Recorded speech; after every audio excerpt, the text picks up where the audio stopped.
Kwebaza nnyo okuba ng'okyatambula naffe program fa ku meeza gy'olaba FAYIRO gye tugoberedde y'ejjanda ziroobwe entabwe yatandikira ku ttaka okukakkana nga muvuddemu omusango gw'okugezaako okutta omuntu era abaali bavunaanibwa abasatu bonna ne basalirwa emyaka 8.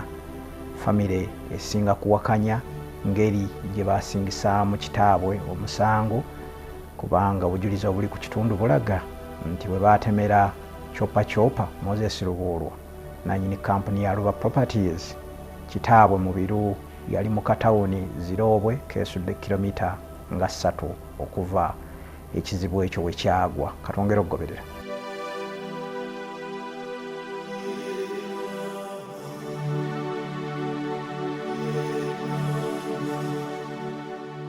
Mubiru agamba nti mu kiseera kino bali mu bulumi obutagambika kubanga n'abasibe tebakyabawulizaako olw'ekizibu kya korona ekyajja era nga tebakyabakkiriza kukyalira basibe mu makomera. Mubiru yannyonnyodde nti gye buvuddeko yakubirako abasirikale b'amakomera essimu ne bamutegeeza nti kitaabwe gye baamusibira e Nakasongola yalwalirayo era bakyalwana okujjanjaba ayongera okutereera.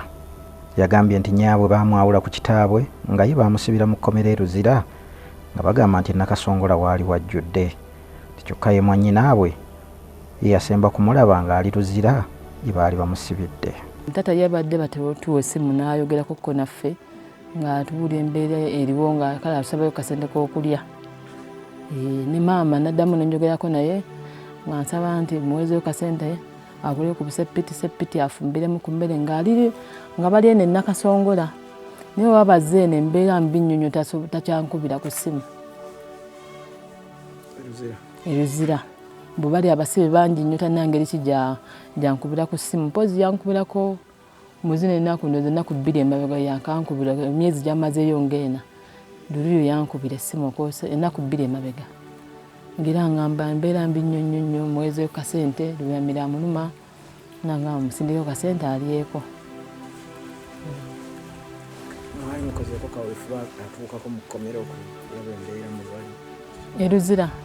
Luzira nagendayo okwo ebiseera bye waliyo omulenzi nagenda ne mulabako nga maama akyali eno Nakasongola. Omulenzi nagenda ne mulabako naye era ng'embeera mwali engeri gy'alina obulwadde obumukuba nga yenna yanuubuka muno yenna ne wano bwe wati yanuubuka.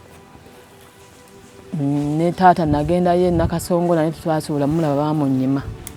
Nagenda biseera bya COVID tebaamumpa.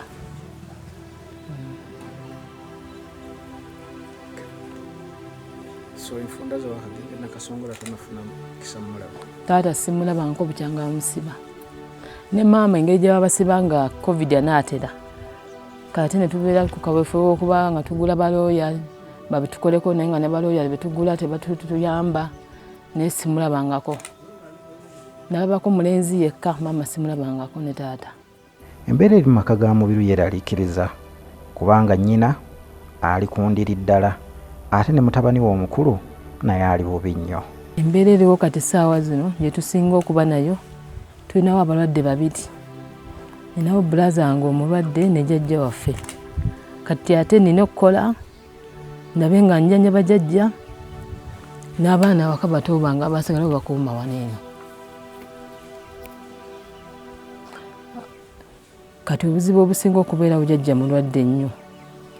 Wakuba kati alinamu akalembereza akati nti nakatuulako wano mu bantu naye nga wanali mbadde mututte nga ntera mujjanjabirako eri nga ndaba ewaka waliwo sister of home tewali waayamba ekyokulya kati nensalawo neŋŋamba kanje mu mmwe tulabe nga tufuna okuyambibwa. Sirina ali awo n'olumbe olunkwatidde numa okufa obufi yawe sina buyambi n'akamu. Mbeera ne muwala wange naye sente yeekwatakwata neekwatikwate tagirina. Tuli awo tutyo. Njagala bampe obuyambi tubeere bulungi tulowooze birala naye nga tulina ku mirembe. Namubiru agamba nti bakoze buli ekisoboka okulaba nga bazadde baabwe bafuna obwenkanya. Mulina okutunda ento zonna okuzimalawo okusobola okufuna balooya babayambeko wabula buteerere. Tutunze buli akate Taata yali alina ente ze tuzitunze tulabe nga tubajjayo naye nga biganye. Tuguze looya naye looya yali atusabye $2,000,000 ne tuzimukwasa naye okuva kati okuva mu Gwokubiri tuli ku kintu kimu. Twamukwasa senaga agenda bikolako naye nakati tanakyaya gwagamba busaa tugamba tulinda lunaku. Tunoonyeyo ssente endala basembeze olunaku lwa kkooti. Naye naguno gwaka teri wadde kyaŋŋamba nti oba kati saa tutuuse ku zino ensonga tewali wadde n'ekimu. Kati Ssente zisembeze olunaku lwa kkooti yakusitegeddeyo. Yaŋŋamba tunoonyeyo essente emitwalo nga 33 awo basembeze mu kkooti ku High Court etusembeze olunaku nga bw'ogamba nti bibadde byakubeerayo okuba mu gwa 10 batusembereze ennaku z'omwezi kati guno tumaze tutandise gwa 8 batusembereze ennaku zituuke mangu awo kati kyesaasobola era ngamba emitwalo 33 basembeze olunaku lwa kkooti. Namubiru agamba nti balooya babbeeyi era buli kiseera babeera babasaba ssente ate nga tebazirina kubanga baalwaza abantu awaka ate ng'omuntu yali avaamu ensimbi mwami Mubiru ye yassibwa.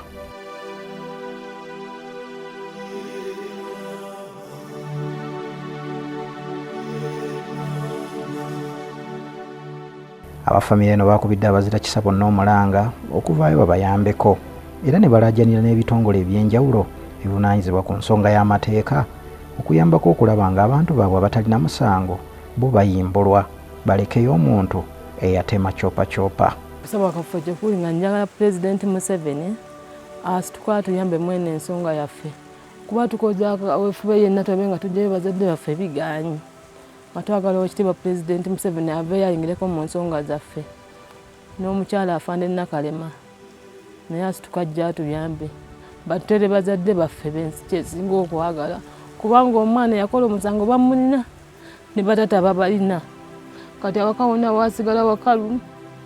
Nzaaliwo ng'omuwala omukulu nzaalina okulabira jjajja wange ne bato bange.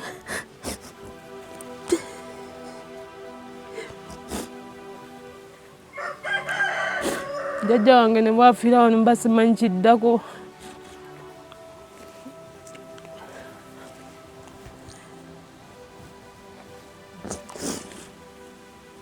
Kyensaba nze kennyini nakwatako essimu ya Afande Nakalema nagikuba omusajja yagikwata egye sinalina WhatsApp ne mugamba nja kufuna ku WhatsApp kale ebyo nabyo ne biddaawo naye nze kyensaba wabaawo omuntu yenna asobola otuyamba. Tusaba mwami Pulezidenti nga wayamba abantu abalala naffe tuli ba mu nsi eno Uganda naffe tuyambibwe bazadde baffe tebalina musango. Kulu ekisinga okutusumbuwa kino kuno kwaffe ttaka kigambo mataka kitufuukidde amataka. Ebibanja byonna baabitumalako byonna mu ngeri ng'egyo yali batwalamu ekya Mubiru naye nga tetulina bwogerero kiraba naye twali tusaba buyambi n'enkuŋŋaana zikubweko ewaffe naffe tuguke amaaso tutegeere eby'ettaka bitambula bitya. Baagenda ne basooka batugwamu muno nga tetumanyi kigambo ttaka kyeki kiraba nga tetukimanyi. Abamu baasayininganga sayininga wano ogenda kufuna ekyapa so nga by'osayininga tobimanyi. Y'ensonga gye nsaba bannange mututuusize okwemulugunya kwaffe eri Mukama waffe. ng'MP waffe Muyiiko n'RDC batuyambe ku nsonga z'ettaka ejjanda ne ku nsonga za mwami Mubiru ne mukyala we olw'amaka gaabwe gonna gakola ki gasaanawo. Tuli mu maziga mwaffe tetulina busobozi tetusobola nga waliwo ab'essente ne Pulezidenti yennyini naffe tuli bantu be ab'ejjanda tumulonda ajja tuyambe mu nsonga z'ettaka. Ab'amataka batuli bubi, naddala abaana ba Kiyaga, omugenzi Kiyaga oyo Kato, batutulugunya. Tulina obulumi era tulina amaziga. Abantu bamusiba naye mutuyambe bannange ku bantu baffe babate, tubeegayiridde. Abafamile era balumiriza nti omusango guno gwetobekamu enguzi eyasukka nga yeyaviirako n'abantu abataalina musango okusibwa. Buli kooti weewummulamu ziba ssente. Ezo ziba ssente kuba bo bali balina ssente nyingi, kubanga oyo omusajja ye yagamba alirwedde osiba taata waffe aleme nakulaba ku muzzukulu n'omu. Bana abaana bizanyidde mwezi ensonga alirwedde omusiba talaba ku muzzukulu wedde n'omu. Program fa kumeza gy'olaba katumulemu katono tujje tuwumbewumbe fayiro eno ekitundu ekisooka ku nsonga za Ronald Mubiru w'ejjanda Zirobwe disitulikiti y'e Luweero ne nannyini kampuni eya Luba Properties Moses Lubuulwa amanyiddwa ennyo nga Chopa Chopa. Omusango gwasibisa Mubiru gwakugezaako kutta Chopa Chopa. Katuwummule tujje.